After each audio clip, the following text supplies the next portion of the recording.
My name is Ngcukaitobi. I'm a lawyer.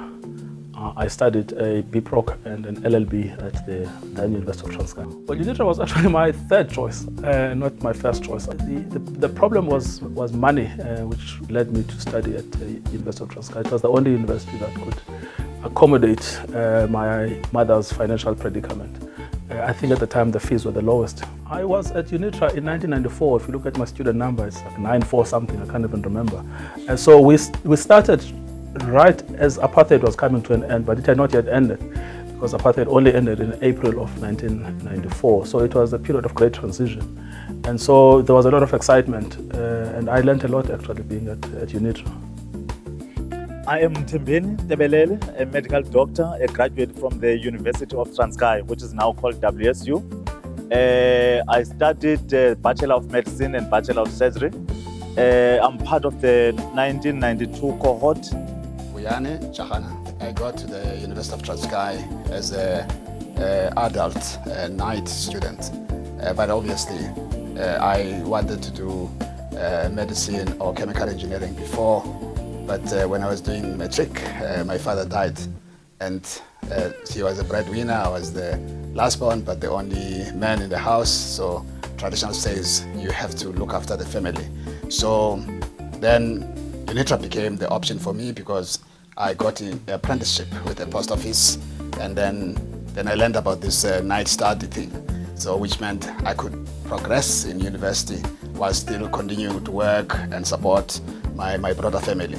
So it was more circumstances. I found myself into a situation where I became a young adult and I started studying, working with older people. So it was convenient to have this possibility at the university because I thought I've lost it when I couldn't go full-time to school. So I thought there's no chance, but UNITRA gave me that opportunity. I think UNITRA was a special university, especially for law, because what I noticed, probably in contrast to other universities, was that for the first time I saw that the lecturers were people who looked like me. The writers of books and articles were also people who looked like me. And so I could relate to the academic institution.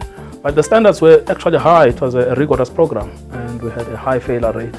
And so we had to be exceptionally bright. UNITRA has always distinguished itself because it tried to transform itself from being a Bantustan university into a South African university, which meant that it had to confront apartheid. We inherited that mantle and we tried to forge a new identity in the period of the transition. But I remember specifically there were 3 programs that we established when I was a student.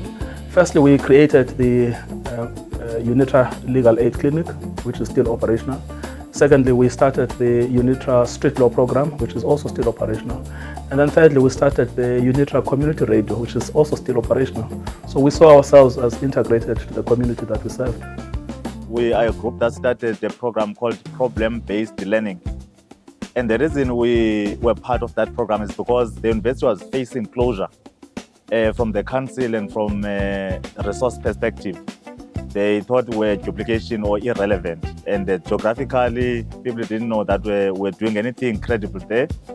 So we're facing extinction. So our lecturers and professors had to devise a strategy of how to make the university survive, particularly the fact that the medical school was serving a much deserving and needy community. Then we started problem-based learning. So I'm part of that cohort and I'm very proud that today I can still reflect back with a smile that the university has done so well.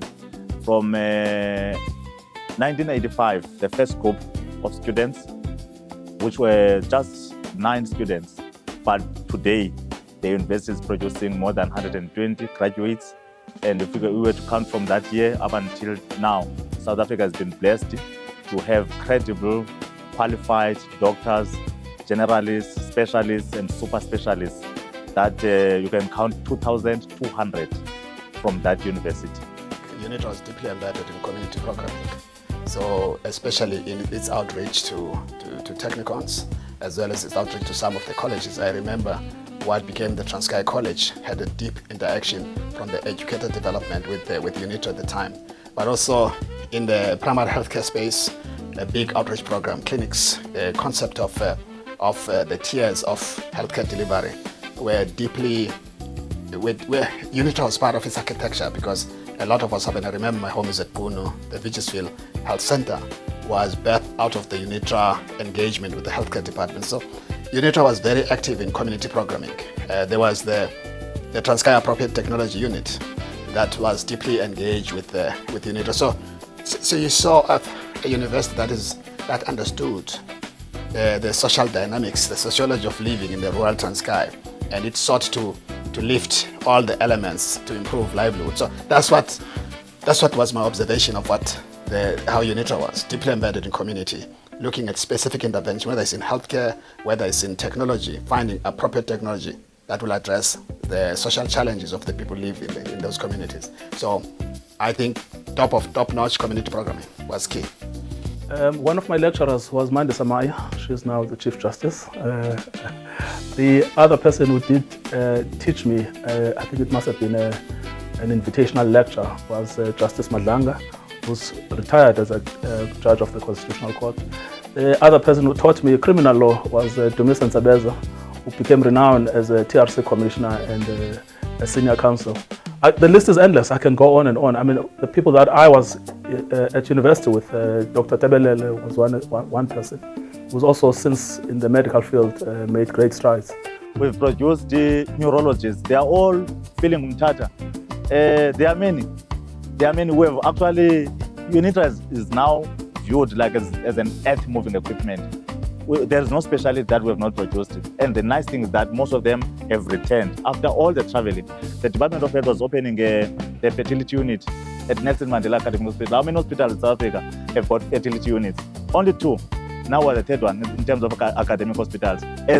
And it is deep in the rural area because we've got the scale and we've got people who are actually passionate about studying and actually plowing back from where they come from. I'm so proud of what we've done as a university. Those people are passionate about serving the communities where they come from. As being part of Walter Sisulu taught me a lot more about community work, community outreach. There were a lot of lessons we learned through the delivery of curriculum at UNITRA, but today community activism stays with me. The businesses I build are businesses that are deeply embedded into the social fabric. How do we make sure that even people who otherwise would not have access to high-capacity broadband can have access to it by rethinking commercial and business models to drive down affordability, to ensure affordability is there, but still put together a viable business model. So the thinking broadly about an inclusive society and inclusive economy is part of what I think I got from UNITRA through the different engagements, through the different classes and lecture engagement I had here. They gave me the skills to think a lot more about how to rethink, to rejig business models so that you can be more exclusive. The dilemma of the rich and poor has always been there. The dichotomy has been very, very clear when you sit with UNITRA at the time. So the quest and the need to bridge the gap and say, can we build a much more equal economy that is community, a society, if you like, much more equal society, has always been deeply ingrained with me. And I think I would be unfair to say Walter Sisulu UNITRA hasn't shaped me in that fashion, and it actually did. Happy anniversary to the Faculty of Health Sciences, which I'll always be part of, celebrating 50 years. I'm very proud to be part of the 50th generation, as well as integrated with the WSU celebrations. So it's a unique moment for me, and it's something that I cherish, and that is why I'm so attached to the institution, because it's not only for me, but it's for what it has done. See, if I had gone to Natal or Rhodes, I would not have been the person that I am today. It's the unique attributes of being at the University of Transkei that enabled me to be who I am. It gave me confidence in myself. It also enabled me to understand the connections between race and class. But it also showed me that no matter what your background, the future is not shaped by where you come from, but it's shaped by your own mindset. I don't think I would have learned that in any other white cultural institution.